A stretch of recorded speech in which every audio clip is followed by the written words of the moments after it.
So the pandemic grounded people for about 2 years, and after seeing the chaos, at least in my city, at the passport renewal offices, everybody scrambling, lining up for days in order to get their passports renewed, I really got to thinking, why is everybody so obsessed with travel?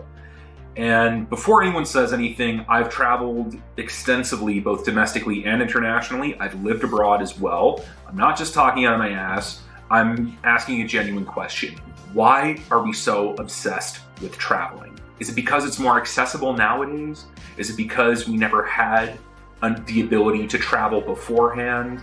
Is it because now traveling is not just for, people who could afford a plane ticket? Now with discount airlines and everything else, we can, and vacations that are all inclusive package deals, that everybody can go and travel? I'm really curious. So I'm going to break down a couple of things that I get the impression around about the culture of traveling in and of itself. And in any event, I really want to know the answer to this question because it's been something that's been bothering me for some time. Now, I recently read a book in the Dune series, Children of Dune and God Emperor of Dune. Done a book review on one of them in this previous channel. I've yet to do a book review of God Emperor of Dune. And in this, the main character, the tyrant of the universe, has prevented people from traveling. He's held them down for about 3,500 years. And with the goal that, of course, when he dies, it's going to explode. All of that repression, all of that stagnation is going to send people on an exodus away from their home planets, so that way they can't be touched and humanity will never die out. And it kind of got me thinking, okay, so if we've been locked down for 2 years and people are forced to stay within their homes, within their city, and so on and so forth, it's a lot more difficult to travel. Are humans meant to be sedentary? Or do we just want to have the option to go and travel? I don't know. It's something that I'm thinking about a lot. Let's take the environmental side of it as well. Tourism isn't necessarily very green. I mean, not that I give a shit either way. It's something that honestly doesn't cross my mind, especially when I travel. I do find it funny that there are a lot of people who were lionizing the fact that, okay, yes, since everything's locked down, there's not as many flights. The CO2 emissions and greenhouse gas emissions have gone down. How great is this? But then, of course, once the restrictions go back up, now everybody wants to go travel. I think it's a little bit hypocritical. But I don't know, that just maybe that's just my impression of it. I also get the impression that people would sooner travel abroad than travel within their own borders.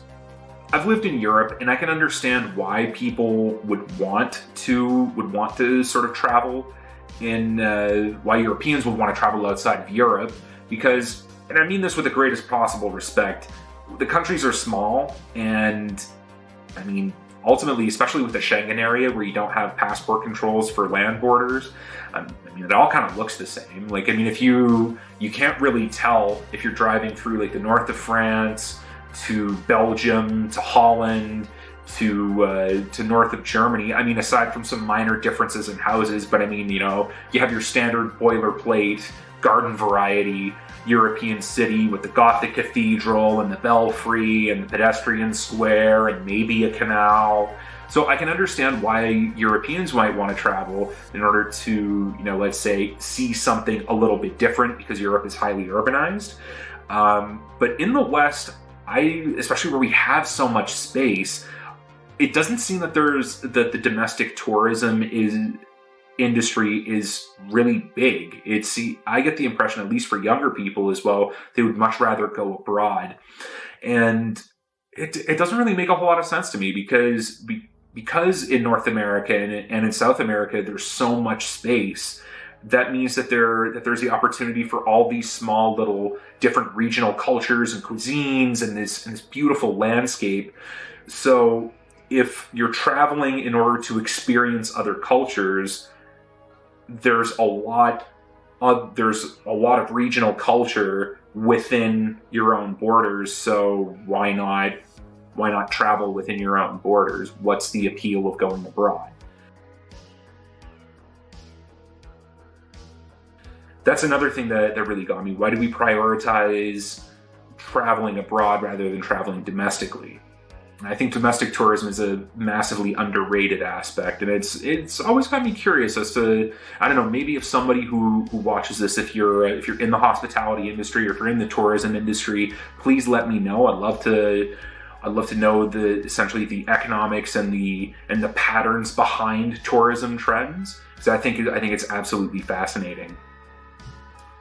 To this end, all this to say, I think really the assumption that I have as to why people would sooner travel, not just abroad, but even go ball out in their own country, is not quite to experience different cultures or different landscapes or anything like that, although that is a bonus. Honestly, I think traveling these days is more of a status symbol.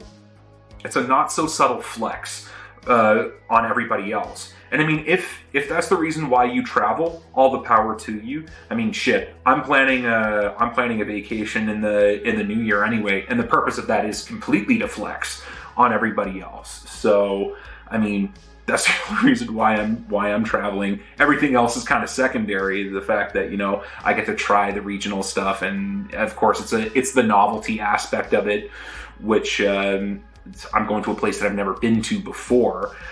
So maybe that might have something to do with it. That novelty aspect of like where you're going to another place that you've never been before. But ultimately, I really do think that traveling now has become, the culture around traveling is definitely is a really, really huge flex. It's a huge status symbol. But that being said, I really am genuinely curious as to what the motivations are behind travel, what the obsession behind traveling is. I mean, the excuses of a different culture and a different landscape are kind of boilerplate to me, garden variety, if you will. I don't really buy it. And I think that it's too cheap of an answer. Like, there must be, especially given the fact that, most people who live in big cities, there are already, there are wonderful amounts of diversity and these little pockets of culture within the cities where you can go and experience that. Yes, you could say, okay, well, you have to go to the actual country in order to experience it. But I think there's so much, how much are you really going to learn in 2 weeks, right? I think you only really know a culture until you've, learned the language, read their books, and so on and so forth. And people are going to say, oh, well, who has the time to do that? I mean, shit, why is Duolingo so popular? People learn different languages all the time. I speak multiple languages. It's really not that hard if you really want to do it. So that's where the whole different cultures aspect to me sort of falls flat. If you're not putting in that much effort to learn a different culture, then it must be for a status symbol.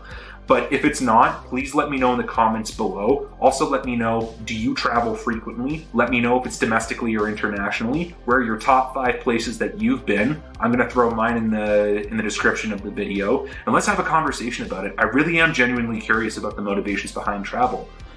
As always, thank you so much for watching.